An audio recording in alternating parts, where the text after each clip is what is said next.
What is up, my bodyweight warriors, and welcome back to Starting Calisthenics. Today we're going to be going through the bodyweight row.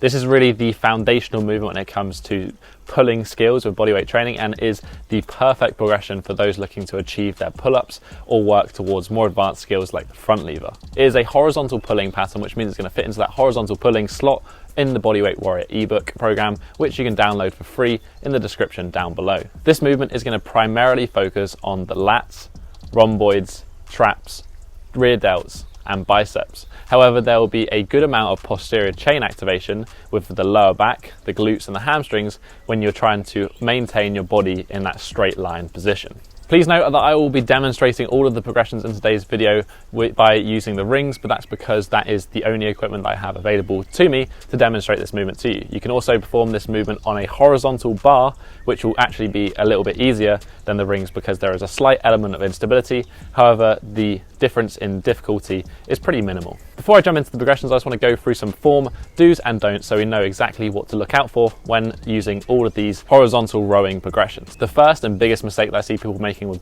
pulling patterns in general is the idea that you pull from the hands rather than pulling from the back. Quite common to see people start this movement with their hands and their biceps to take over from lack of scapular retraction. Scapular traction is when you bring your shoulder blades together, and that's what we want to think about when we're performing this exercise. We want to start by pulling our shoulder blades back together and then think about driving the elbows back and lifting the chest up, and the hands should not play any significant role, but rather just be holding on to the object that we're pulling against. The second common mistake I see with horizontal rows is shrugging of the shoulders. This is when you get to that top position, due to there being some sort of weakness, whether that's in the scapula or the rhomboids and traps, you have the tendency to shrug up the shoulders. However, this isn't a good shoulder position to row from, as I mentioned in the previous common mistake. Likewise, we want to make sure that that scapula always stays in that retracted position and we're keeping the shoulder blades in good position for rowing. Final mistake when it comes to rowing movements is poor body line, otherwise known as the hump row.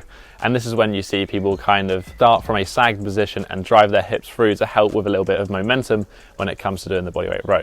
To fix this, what we want to do is when we're setting up to the row, we want to think about firstly locking in that scapula, as I mentioned beforehand, in that retracted position, but also engaging the glutes and lifting the hips into a straight bodyline position and maintaining this position throughout the entirety of the exercise. Let's move into the progressions. The main point of this exercise is cover all of the ways in which you can change the row to make it harder or easier depending on your level, if you're a beginner or an advanced trainee.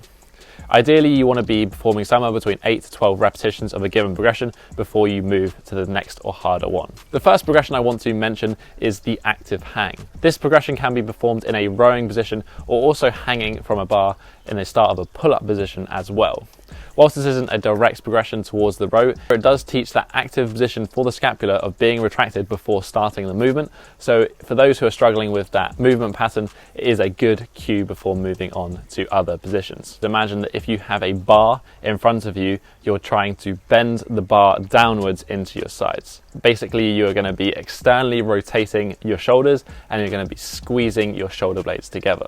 The next progression I want to talk about is body angle and body positions. The closer we are to vertical, the easier this exercise is going to be, and the closer we become to horizontal, the harder this exercise is going to be. The easiest variation we can start with is a standing row, which you're in the most vertical position you can be with still placing load on your back. From here, we'd move to an incline row, which is basically when we would progress our body further from that vertical position and close to that horizontal position. We do this to begin with by moving the body and the feet further underneath the bar or the rings that we're performing the rows on, and then once we get to a point where this becomes easy, we can start dropping the bar until our shoulder blades are close to the ground. From here we end up in a horizontal row. However, there are two body positions that we can perform to make the exercise easier or harder. The first position would be with bent legs. So what this is going to do is it's going to reduce the leverage and make the exercise a little bit easier whilst keeping your body in that horizontal position so we can work the movement closer to that plane of motion. The next position would just be with the straight body position that we were working to begin with, and this is going to be a little bit harder as the leverage is going to increase. Once this position gets a little bit easier, we can then move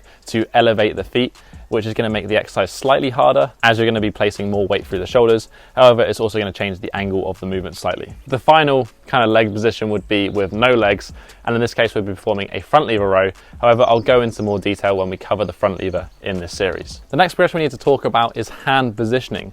This is going to change the intensity of the exercise that we are working, and also to some degree the muscles being worked. The normal hand position that we're going to be working with here is with the hands just outside of shoulder width.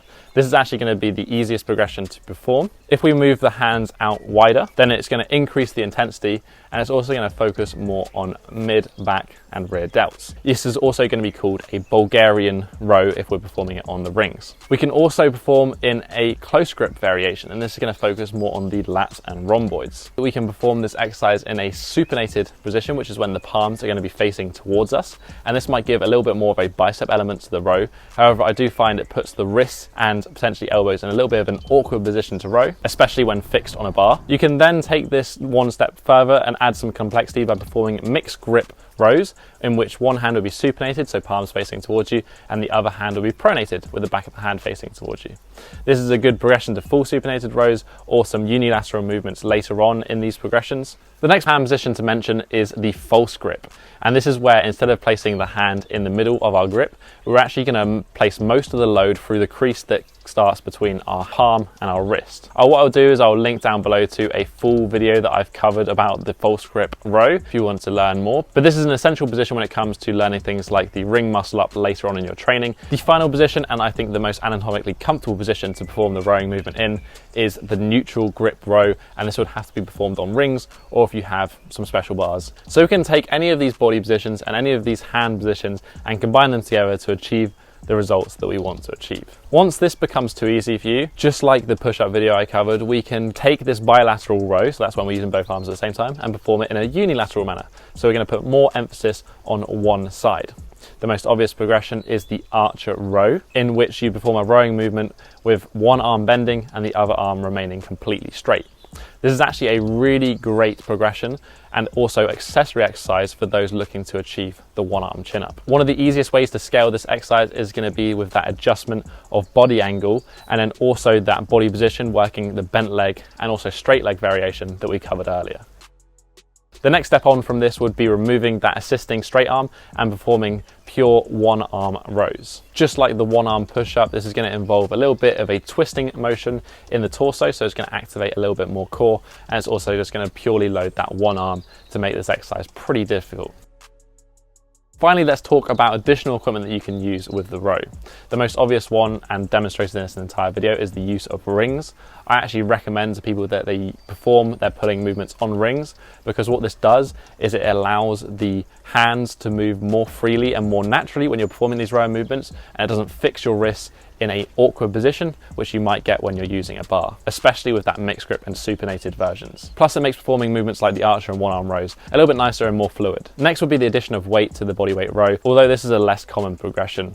Really, it's only effectively done by using a weighted vest, which I don't have to demonstrate to you. Because this movement is generally more challenging and can be made difficult quite easily, there isn't always the need to add weight to this movement, but instead we'd move to something like archer or one arm rows. But that kind of covers all the rowing variations that we can do from zero to hero, and it's going to help you build up some solid pulling strength for future calisthenics movements. If you have any questions about the progressions or about this tutorial, then why not leave a comment in the comment section down below. I always try to respond and answer your questions there.